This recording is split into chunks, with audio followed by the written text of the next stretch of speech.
Welcome to a new series. Well, we'll see. I'm going to go through every Marvel comic, or try to. We're starting, let's do the Silver Age. We're going to begin at the beginning. We'll go for every issue in order, and you can follow along. Let's read. I've read some of these before. Pretty much everything that's Spider-Man, I've read. However, pretty much everything else, I haven't. Except for this issue. This is the only issue I haven't read, that was Spider-Man. We're beginning the Fantastic Four, as you probably know. 1961 is for our due date. Before this, Marvel didn't really make superhero comics. They did back in the Golden Age, but they only had a handful. Most notable ones, Captain America. They had Namor and original Human Torch. But we are going to ignore that Golden Age stuff. It technically is canon, but because those are a lot of issues and a lot of them don't have much continuity, and a lot of that doesn't really carry over to the Silver Age. Silver Age is where everything started from the Marvel comics. Then, and it still continues today, at least the storylines that are started here, this is where it all began. So that's why we're starting with Fantastic Four. Number one, and I will give my review of the issue and all that after we're done reading. If that's okay with you. So here is this cover, which is actually one of my personal favorite covers. I really like how it looks. You get to see a great Jack Kirby art. Of course, Fantastic Four was created by Stanley and Jack Kirby. So let's get into this. About Fantastic Four, number one. I'm not going to do voices because I am not good at certain character voices, mostly feminine ones, so I'm just going to talk my normal way. Okay, there you go. I can't turn invisible fast enough. How can we stop this creature, Torch? Just wait and see, sister. The Fantastic Four have only begun to fight. The three of you can't do it alone. It's time for the Thing to take a hand. Take more than ropes to keep Mr. Fantastic out of action. This isn't has a copyright for 2009 on there. Featuring the Thing, Mr. Fantastic, Human Torch, Invisible Girl, together for the first time in one mighty magazine. Here they are, Dr. Reed Richards, Ben Grimm, Susan Storm, and Johnny Storm. The Fantastic Four. The sudden fury of a thunderbolt, a flare shot into the sky over Central City. Three awesome words that form as if by magic, and a legend's born. Interesting about this comic, they call New York City Central City, because if you don't know, the Marvel characters just pretty much live in New York City. Maybe they're trying to do like a DC thing where they have their own city, but Marvel, of course, I don't think from here on is gonna mention Central City as between New York, so this is just New York. They do say Central City a lot. It's just an interesting tidbit. Anyway, let's go back to the story. Look at the sky. What in blaze does it mean? I don't know, but the crowds are getting panicky. Rumors are flying about an alien invasion. Above all the hubbub and excitement, one strange figure holds a still smoking flare gun. One strange man who is somehow more than just a man, for he is the leader of the Fantastic Four. It is the first time I ever have found it necessary to give the signal. I pray it'll be the last. Yeah, look, that's ever gonna happen. In another part of town, Susan starts having tea with a society friend when she hears the ominous words. Susan, look at the sky. What do they mean? So it has happened. At last, I must be true to my vow. There can be no turning back. Susan, she's gone. But where? How? It's time for the world to meet the Invisible Girl. Also, the Invisible Woman was known as the Invisible Girl back then. You know, it makes more sense for her to be the Invisible Woman because she's a grown-ass woman, not a little girl. But you know, it's just, it doesn't really matter much. Anyway, let's go on. Hey, what's going on? Something rushed past me. Something unseen. Stand aside. I have no time to lose. It's a ghost. Just what I need, an empty cab. Boy, what a dull day. Might as well cruise around till I pick up a fare. Thank you, I'll get out here. Okay. Huh? Wait, who said that? What? Don't just sit there, gaping man. Take your money. I'm hearing things, seeing things, or not seeing them. Gangway, I'm getting out of here. It works, I really am invisible. Completely, totally invisible. There'd be no doubt. Now all that remains is my mission. But let us leave the amazing invisible girl and turn our attention to men's clothing store in our part of town. I'm sorry, mister. I just don't carry anything big enough to fit your size. Bah! Everywhere it is the same. I live in a world too small for me. Look out the window in the sky. Those words, Fantastic Four, what can they mean? So the time has come. Wait, don't bother taking off your coat. I told you we haven't anything your size. Your size? Oh no! What a relief to get rid of those tight rags. Why must the build doorway so narrow? Holy smokes, a monster! Pete, look, what's that? I don't know, but I ain't taking any chances with it. Halt, or I'll shoot. Okay, I warned you. His first shot missed because he was so nervous, but he'll not get another chance. Do you see that? He ripped the manhole cover out of the ground with his bare hands. It's impossible. I've gone far enough. I should be under my destination by now, but there is no manhole above me. No opening. Bah, I can delay it. I'll make an opening. What is this right in front of me? Oh no, it's alive. Fool, did you not see me in time? It's a walking nightmare. Help! Help! Lily-livered cowards. It ain't human. It's too big, too strong. It's a Martian. It's not a Martian. Minutes later, the police riot squad reaches the scene. There's no one here. Streets deserted. Then who put in that danger call? I don't know how to explain it, but there's something weird happening in Central City. Those words in the sky, those scary reports of monsters walking the streets. But what does it add up to, Chief? What? Now, don't ask me why, but every Fantastic Four member in the beginning, in order to show the power, has to cause destruction or inconveniences to people. It's kind of fun in a way, so I'm not gonna uh, any doubt it or something like that. I couldn't think of a word. Anyway, let's go back to the story. What does it add up to? Indeed, perhaps if the police officers could witness still another scene in a local service station, they would find yet another clue as we will. We got her purring gentle as a lamb, Johnny. Good. That's the way I like her. There's only one thing in the world that interests me more than cars. Yeah, what's that, Johnny? Hey, Sky, look in the sky. Those words, they're all coming together. They're turning into a number. The number 4. Johnny, the heat. What's it coming from? What's happening to you? Don't worry, pal. You're turning into gasp, a human torch. Or me saying there's only one thing I care more about than cars? Well, this is it. And he decides to destroy his car. Don't ask why. Impossible, incredible, call it what you will, but the figure which had before Johnny Storm, scant seconds before, is now a careening human torch, flashing through the skies above like a flaming meteor. Look, a blazing, burning comet. Unless we're going mad, it's something human. No, it's not a comet. It's. Seconds later, the mayor of Central City issues an emergency order. Call the governor. Have him alert the National Guard. Move, man. Yes, sir. Before the hour is out, Washington is also taking immediate action. Radar squadron leader. Attack unknown. Flaming object over Central City. Flaming object, huh? Someone must have flipped his lid. Of all the wild goose Hey, wait. What's that? It's a flaming flying object. Let's get it, guys. No, stay back. Keep away. Won't they listen? I warned them. I tried not to burn their planes, but they came too close. At least they all parachuted safely. That sounded distant. It looks like a hunter missile. It zeroed in on me. It's tracked to my flame. Can't escape it. It's too fast. As a nuclear warhead, if it explodes, I'm a goner. Suddenly, the Human Torch flames begins to diminish, and as the missile is about to strike him, 2 impossible long arms reach above the rooftop's and got it.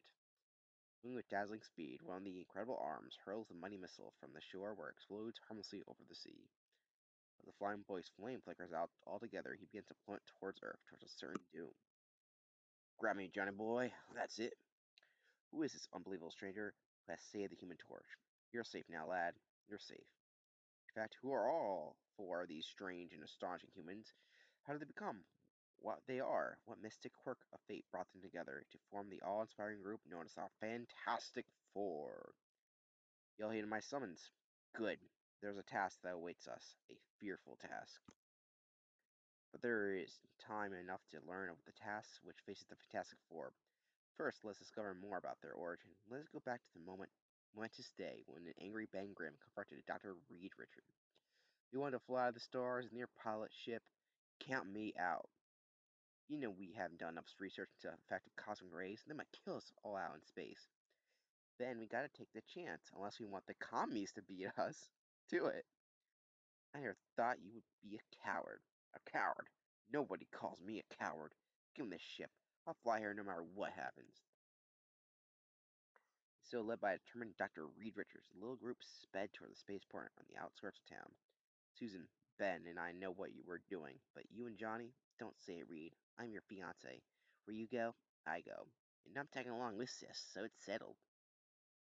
No time to wait for official clearance. Conditions are right tonight. Let's go. Before the guard can stop them, the mighty ship which Reed Richards has spent years constructing is soaring into the heavens towards outer space.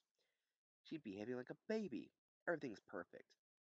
Yeah, except the cosmic rays. No one knows what they'll do. Higher and higher, like a silver bullet, rolls a sleek spacecraft. We had to do it. We had to be the first. But we're reaching the cosmic storm area. Hang on. Rock, tack, tack, tack, tack. Hear that? It's the cosmic rays. I warned you about them. They're penetrating the ship. Our shielding isn't strong enough. But I don't feel anything. Naturally, they're only rays of light. You can't feel them, but they'll affect you just the same. My head, it's pounding as though it's about to burst. Ben was right. We should have waited. Should have gone heavier shielding. Johnny, what is it? What's happening to you?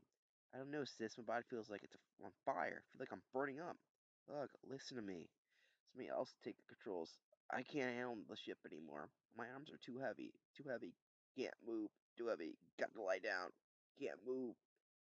Ben! At that moment, the powerful ship's automatic pilot took over and managed to return the sleek rocket safely to Earth in a rough but non-fatal landing. I'm grateful we're all alive. I was mighty close. But we failed after all your work, your dedication. We failed. Bah, what do you expect? But we're still not completely safe. We still have to see whether the cosmic rays affect us in any way. Alright, I feel so strange. Susan, look at Susan. What's wrong? Your gasp, fading away. Oh, no, no. It's impossible. Some of the cosmic rays have altered your atomic structure, making you grow invisible. Says I can't see you at all anymore. How long will it last? There's no way of knowing. What if she never gets visible again? Look, I see her. I'm myself again. It happened so suddenly, all by itself. Thanks heavens you're alright, my darling. Alright, eh? How do you know, wise guy? How do you know she won't turn visible again? How do you know what'll happen to the rest of us? Ben, I'm sick and tired of your insults, of you complaining. I didn't purposely cause our fight to fail. And I'm sick of you, period. In fact, I'm gonna paste your right in that smug face of yours. Ben, stop. Wait. Look, what's happening to you? You're changing. You're trying to talk your way out of it, mister. I'm gonna mop the place for you. One Reed Darling's turned into some sort of a thing. He's strong as an ox. Reed Darling, bah, how can you care for that weakling when I'm here? I'll prove to you that that you love the wrong man, Susan. Oh, hey, wait. No, you don't. Had this coming to you for a long time, Ben. Oh, Reed, not you too, not you too. What am I doing? What happened to me? To all of us? You turned to monsters, both of you. It's those rays, those terrible cosmic rays. Now know why I've been feeling so warm. Look at me. They affected me too. When I get excited, I feel my body begin to blaze.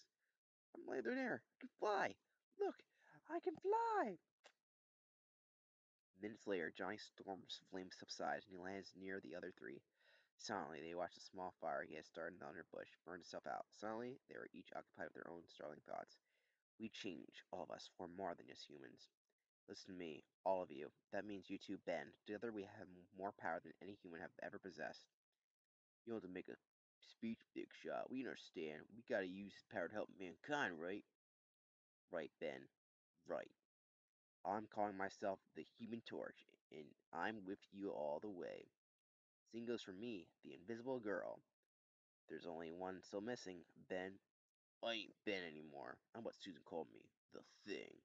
And I'll call myself Mr. Fantastic, because I'm an egotist. I still was born the Fantastic Four, and from that moment on, the world would never be the same. Anyway, here is something you might see in old comics. I'm gonna take a drink real quick. Is that they used to be broken up into different stories, mostly because it'd be like anthology stories, but even the main ones are just about one group for a short amount of time. Would just have here's another story inside the main story, which is kind of weird, but you know. This one is the Fantastic Four meet the Mole Man. The first Fantastic Four villain is the Mole Man, who I mostly know as the inspiration for the Underminer from The Incredibles, because I'm an Incredibles fan. Actually, The Incredibles have a lot of common Fantastic Four. And now, having met our four awesome characters, let's resume our tale. Called you together because I have some pictures to show you. Pictures? What are they, pin-ups? Look, all of you, this used to be a tonic plant behind the Iron Curtain. Wow, what happened to it? Same thing that's happened to the other tonic plants in those photos. This one's in Australia, and this one's in South America. That's just it. It's happening to tonic plants all over the world. No one knows how or why. Wait, according to the steady impulses on my radar machine, another cave is about to take place. Even as Reed Richards speaks, halfway around the world in French Africa, the following scene is taking place. There used to be a French Africa, it doesn't exist anymore, just to let you people know. Well, it wasn't really called French Africa, it's the northern part of Africa. There's a bunch of countries there now, so I can't really tell which one. And I'm going off topic again, sorry. Jerry here. What is wrong, Pierre? I do not know what sounds insane, but the sand beneath my feet seems to be throbbing. Almost as if something is moving below us. Almost as listen, don't you feel it? Rumble, rumble, help! Rumble, roar. It is an earthquake, but here in the desert impossible. Possible or not, Pierre almost felt his doom. Wait, the ground's trembling again. What can it be? Sacre bleu! Yoff is going mad. Rum. The entire insulation is caving in. The worst is yet to come, for less than 30 seconds later. In the name of heaven, what is that? What indeed is a gigantic pair of claws, the like of which has never been seen on Earth or any planet in the universe? It is unbelievable, mind-staggering, but real. Artillery! Bring the artillery! Hurry! Hurry! Artillery? Of what use is artillery against? I'm bad at saying the word, sorry. Against a creature whose hide is powerful enough to dig its way through the countless tons of rock hard earth. Artillery. Stop saying that word. I'm bad at pronunciation. Of what uses artillery? Like it's a monster, you can crush a heavy tank with one hand. Just as it seems that nothing in the world will halt the nightmare mass, the shrill sound of commanding voice is heard, and the Goliath stops in its track. Now, if we return to Earth's core, our mission here is Spanish. Go. In such a monster heeds its master, a master known as the Mole Man. We shall return to the Mole before long. First, let us turn our attention back to the Fantastic Four as they gaze in astonishment at the Dr. Reed Richards super sensitive radar scope. There, it has happened again, this time in French Equatorial Africa. But how? Why? That's what we got to find out. By studying the cave-ins carefully and pinpoint the island's location, located exactly between them, that is where we'll find our answer. It is known as Monster Isle. Monster Isle? There's just a fairy tale. There's no such place. And when we went to find out, then, yeah, there's a Monster Isle. Don't, don't ask. They already got their initial on their plane. That's cool. And find out they do. Hours later, aboard their small private jet, the Pacific Force see a strangely mountain rising from the sea, like an unearthly, grotesque face. They found Monster Isle. There it is. Little dreaming what awaits, they climb to the top of the forbidding peak. If this is just a wild goose chase, mister, I'll make sure you live to regret it. Save your breath for the climb, gruesome. Hold it, I hear something. It's coming from below. Look, those eyes! Suddenly a living three-headed nightmare hurls itself at them from over the edge. The peak of Monster Isle. Quick, Sue, turn invisible! Seeing one of the attendants vanish before its eyes, the monster halts, bewildered. There's just time for me to become Mr. Fantastic again. I'll make a huge lasso out of my arms. Got it! I had heard there was a giant three-headed creature guarding this isle, but he shall guard it no longer. Before Mr. Fantastic and Human Torch can catch their breath. Look out! It's a cave-in! Hold on, Johnny, hold on. Gulp, lucky Sue and Ben weren't with us at the edge. Finally, the amazing duo float down to the bottom of the pit. It's pitch dark. What sort of place can it be? Reed, I feel something. Trapdoor on the wall. It's moving. But wait, where'd it come from? It's blinding. I can't see. I'm blacking out. It might be minutes or hours later when the two men regain their senses, only to find themselves wrapped in strange adhesive-type suits, protect them from the blinding unearthly glee below. My head, the light, it actually caused us to lose consciousness. How did we get into these suits? So you've recovered, have you? It's about time. Who are you?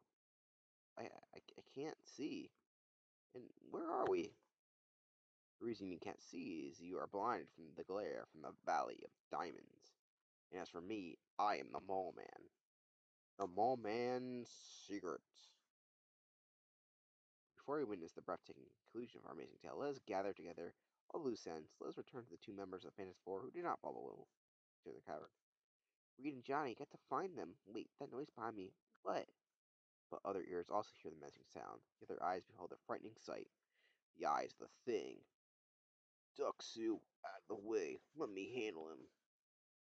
The second gigantic guardian of the monster isle is powerful beyond belief, but he is fighting an enemy. Every atom has been changed with cosmic rays, an enemy who can't be stopped. You've done it, Ben. You've beaten him. What'd you expect? I'm the thing, ain't I? Pretty anticlimactic, but you know.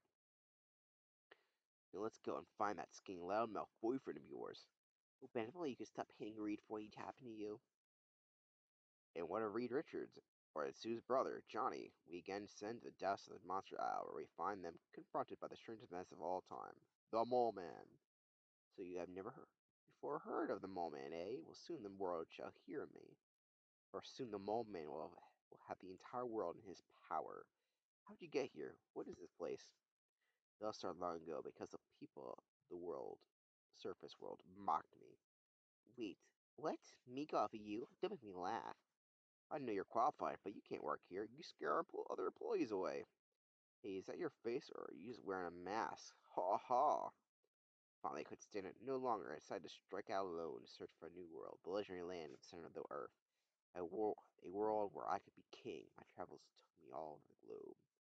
Even the loneliness is better than the cruelty of my fellow man. And then, just when I had almost abandoned hope, my little skiff had been washed ashore. Here, Monster Island, I found it. That strange cavern, where can it lead to? I soon saw where it led. It led to the land of my dreams. Down there below, I found it. It's the Earth's center. But in the dread silence of the huge cavern, the sudden shock of my loud outcry caused a violent avalanche, and when it was over, I had somehow miraculously survived the fall. But due to the impact of the crash, I lost most of my eyesight. Yes, I had found the center of the Earth, but I was trained here like a human mole.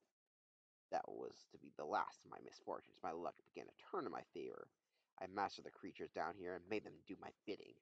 And with their help, I carved out an underground empire.